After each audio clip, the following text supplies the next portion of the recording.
Bonjour Maxime Masset. Bonjour Jean-Philippe Denis. Maxime Masset, comment les organisations pirates construisent-elles leur légitimité? Le cas de la start-up Itch. C'est dans la Revue française de gestion, article que vous publiez avec Sylvain Bureau, ESCP Business School, Philippe Nakache, INSEC Grande École. Et donc vous êtes docteur en sciences de gestion et du management, ESCP Business School, et aujourd'hui chercheur indépendant et qui a l'air d'avoir l'intention de le rester. Exactement. C'est bien. C'est bien. Le plus longtemps possible, en tout cas. Alors, une question que m'inspire immédiatement votre texte. Je me dis, tiens, et si j'innovais un peu façon pirate?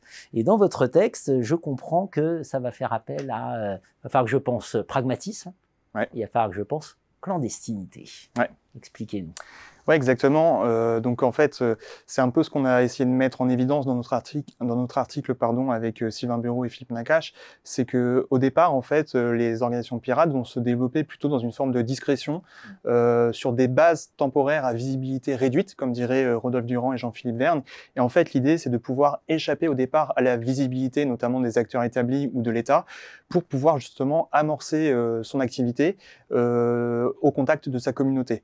Et donc c'est vraiment ça l'idée finalement, c'est de pouvoir se préserver des critiques le plus longtemps possible. Et donc bien évidemment, donc on retrouve aussi ces dynamiques-là donc dans l'univers des startups, etc. Avec le cas Itch qu'on mobilise notamment dans notre article.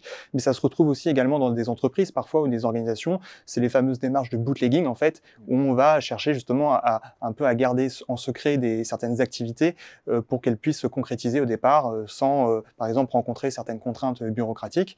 Et à cet égard, on peut parler par exemple de Steve Jobs, parce que c'est une figure, le pirate, qui irrigue vraiment l'innovation et qui disait par exemple Steve Jobs que c'était plus fun d'être un pirate que de s'engager dans la Navy.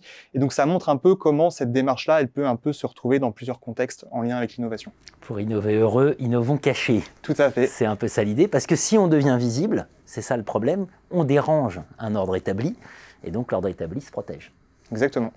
Exactement. C'est ça l'idée. J'ai en tête cette fameuse aussi interview que vous aviez menée avec Sylvain Lanfle, qui parle exactement ça, du management de pirate, et ça explique tout à fait ce pragmatisme clandestin. Bien sûr. Un mot peut-être sur le cas Itch, comment ça s'est concrétisé dans le cas Itch? Oui, alors ce qui est intéressant, c'est... C'était une plateforme, hein, c'est ça? Voilà, donc pour expliquer rapidement, c'est une plateforme de type Uber qui s'est développée, qui a été créée en 2013, à la base sur un modèle de l'économie du partage. Donc il y avait quand même des différences avec la version professionnelle d'Uber. Et l'idée, c'était surtout de mettre en relation en fait des passagers avec des chauffeurs particuliers, donc il n'y avait pas de statut de professionnel, mais pour développer finalement la mobilité auprès des jeunes, notamment qui souhaitaient se rendre à des soirées en banlieue parisienne.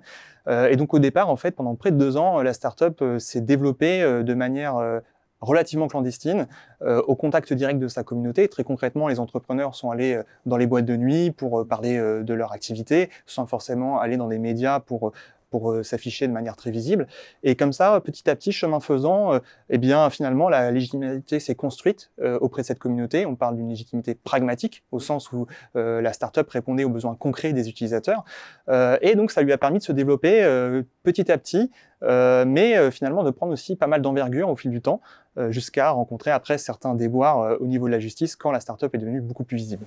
Évidemment, ça c'est un autre sujet qui va se poser à l'organisation pirate, c'est que quand elle commence à se développer, elle finit par déranger. Au début, on se dit bon, et puis quand ça commence à prendre de l'ampleur, là le sujet de la légitimité devient autrement plus sensible. Exactement. Merci à vous Maxime Masset. Merci Jean-Philippe Denis.